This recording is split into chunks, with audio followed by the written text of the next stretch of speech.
இப்போ நான் பெருங்குடி பகுதியில் வந்து சுற்றுவட்டாரத்தில் வந்து நம்ம பிரச்சாரம் பண்ணதுக்காண்டி நம்ம தம்பி கூட வந்துட்டு இருந்தேன்.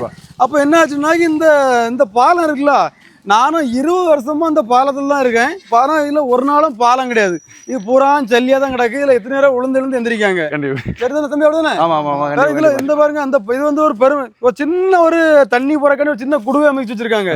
இந்த குடுவையை தூக்கிட்டு இது ஒரு பெரிய பெர்மனன்ட் பாலம் நம்மளுக்கு வேணும். கண்டிப்பா பெர்மனன்ட் பாலம் வேணும். அப்படின்னா அந்த பெருங்குடி மக்களுக்கு வந்து அது ரொம்ப யூஸ்ஃபுல்லா இருக்கும். இந்த பைப்பு பாருங்க, பைப்பு வந்து அந்தாலையும் கிடக்கு.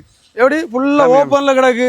இது ஒரு மண்ணு போட்டு மூடலாம். அப்படிதானே? ஆமா ஆமா. ஏன்னா மண்ணு போட்டு மூடலாம். வந்துச்சுன்னா ஒதுங்குச்சுன்னா பஸ் ஒதுங்குச்சுன்னா டேமேஜ் ஆயிரும். ஓகே, அப்படியா? ஆமா ஆமா கண்டிப்பா. இப்ப கனரக வாகனம் உள்ளவங்களுக்கும் சான்ஸ் இருக்கு, ஆக்சிடென்ட் ஆவதுக்கு சான்ஸ் இருக்கு. அதனால வந்து இதை வந்து நம்ம கவர்மெண்ட் நிறைவேற்றி தரணும். இல்லைன்னா நான் வெற்றி பெற்றா இதை கண்டிப்பா பெருங்குடி மக்களுக்கு கண்டிப்பா நிறைவேற்றி கொடுப்பேன்.